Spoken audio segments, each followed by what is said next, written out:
Exemplo de aplicação, dá tempo? Dá, se passar rapidinho. Né? Tem alguns exemplos de aplicação. Né? A gente pode analisar o IC, né? Usar o IC. Vocês conhecem o Charlie? Né? Pessoal, escola de C, Charlie, pessoal, escola de C. O Charlie é o mascote do Chromeleon, né? Chromeleon é o software, ele é um camaleão, só que ele se chama Charlie. Tá? Ele é o garoto propaganda, ou camaleão propaganda do software. A gente pode analisar, usar o IC para diversas áreas, como meio ambiente, alimentos, indústria farmacêutica, petroquímica, saúde, entre outras, tá? E as análises mais importantes, na opinião do Miller, que está aqui apresentando para vocês. Não é que é a mais importante, mas como cromatografista que trabalha com HPLC e C, eu considero fazer análise de aminoácidos, carboidratos, AMPA e glifosato, tá? E, de forma geral, compostos muito polares, a cromatografia iônica é perfeita para isso. Principalmente aminoácidos. Aminoácidos é uma guerra para fazer por pareador iônico, tem que fazer derivatização. Quando você pega aminoácidos por cromatografia de troca iônica com detector eletroquímico, você só tem que injetar, você não tem que fazer mais nada. Você separa não sei quantos aminoácidos lá e detecta todos eles. Na análise por UV, tem alguns que não têm absorvância, tem que derivatizar. Pré ou pós-coluna. E aí é que começa o problema. Fora a análise em si, que é por pareador iônico, porque você tem uma substância ionizada e você tem que forçar ela a interagir com uma coluna apolar. Então, assim, são muitos problemas para poucos resultados. Agora, oi? Sim? Isso.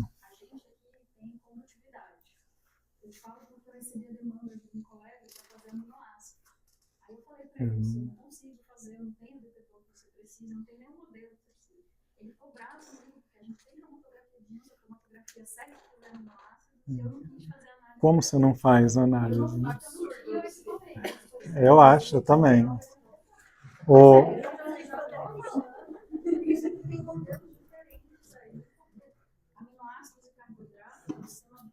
Isso. A análise do termo operacional, ela é mais complexa, ela demanda um equipamento mais complexo do que você fazer análise de substâncias inorgânicas, íons inorgânicos. Íons inorgânicos, você pode fazer análise de forma isocrática, e separa bastante íons, cátions ou ânions, num sistema mais simples. Carboidratos, obrigatoriamente, você precisa de gradiente para fazer. Porque dependendo do carboidrato que você tem na amostra, ele vai ficar retido na sua coluna mais de 1 hora. Aí sua análise, que poderia ser em 40 minutos, vai levar 2 horas para fazer no modo isocrático. Então, depende do carboidrato, mas ela é muito boa para fazer, porque você consegue fazer gradiente e usar o detector eletroquímico. Então você tem o amperométrico. Então você tem possibilidade de separação, mais sensibilidade de detecção. O que isso leva? Um equipamento para análise de carboidrato, se você olhar ele fisicamente, ele não tem nada a ver com um equipamento para análise de cátions e ânions.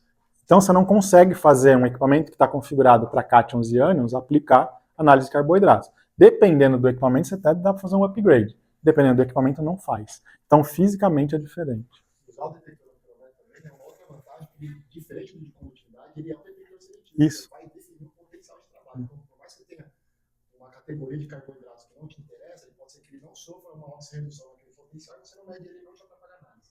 O exemplo que eu ia dar até é a análise de aminoácidos. Dependendo do que você escolhe no detector como configuração de potencial, você detecta aminoácidos e carboidratos. Ou só aminoácidos, depende do que você quer detectar. E aí, óbvio, você vai ter um gradiente, uma coluna para separar isso ou aquilo, né? Dá para fazer.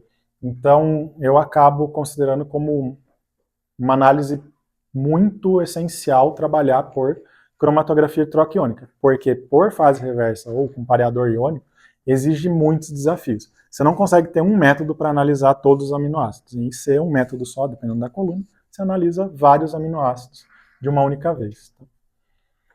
Então, só para exemplo aqui de vocês, os aminoácidos, como eu falei. Então, a gente tem uma análise aqui de diversos aminoácidos, desde a arginina até a tirosina, sem derivatização nada. Diluição injeta, tá bom? Aí é uma amostra que eu gosto bastante, que é cerveja, tá? Então, isso aqui é a análise de aminoácidos em cerveja.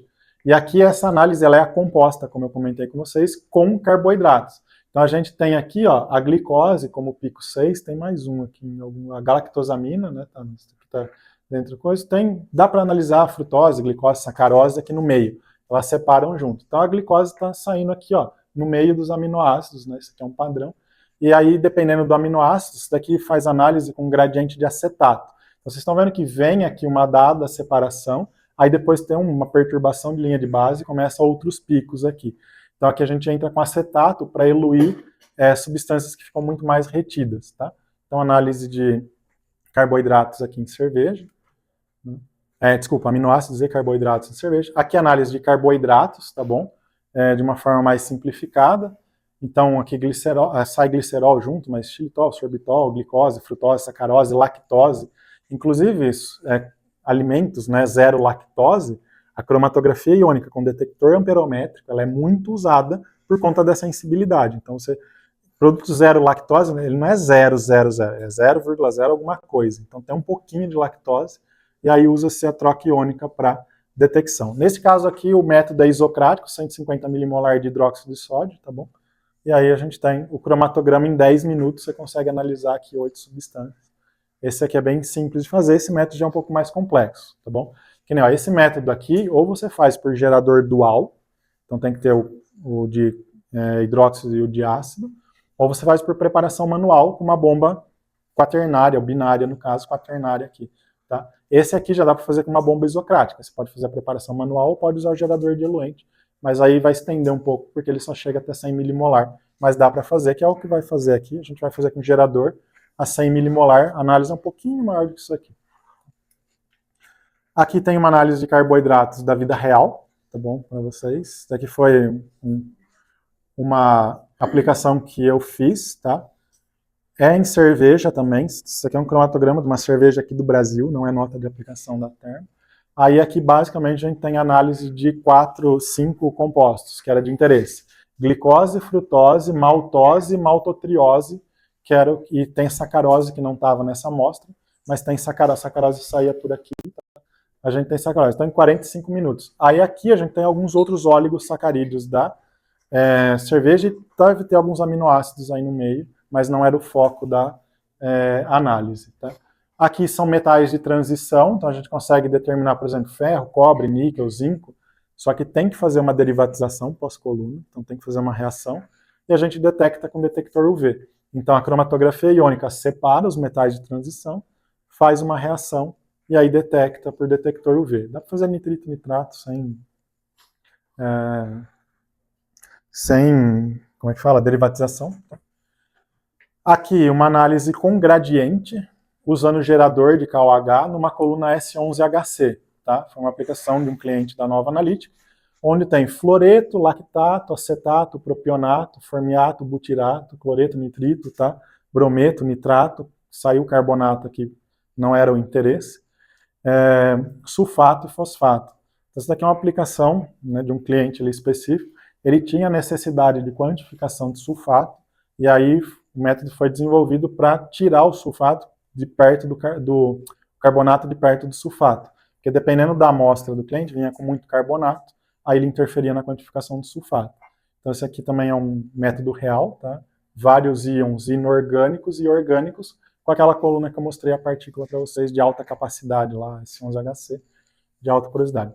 Temos gradiente da fase, tá? Dá para ver que tem um leve desvio da linha de base. E aqui nós temos padrão de meio ppm, tá bom? Esse aqui é um padrão de meio ppm. Consegue detectar meio ppm porque é gerador de KOH. Se fosse fase móvel manual, essa condutividade seria muito maior, provavelmente sumiria com os orgânicos nessa concentração. Eu teria que usar uma concentração maior. Meu limite de detecção seria maior para essa amostra, tá? Então aqui também são ácidos e ânions. E acredito que para fechar aqui algumas outras aplicações, tá? A gente tem cátions e ânions em análise de água potável, efluente, bebida, tá? Tem análise de energético, vinho, cerveja, análise de amônio em água, remédio, até cigarro, nitritos em alimentos, fosfato em água potável, efluente, medicamento, matéria-prima, e ácidos orgânicos em suco, vinho, monitoramento do meio de cultura, tá? Como produção de etanol 2G, usa-se a cromatografia de troca iônica para esse tipo de análise. Certo, pessoal? Dúvidas? Perguntas? Para vocês irem almoçar? Não vai almoçar? Não, não vai, né?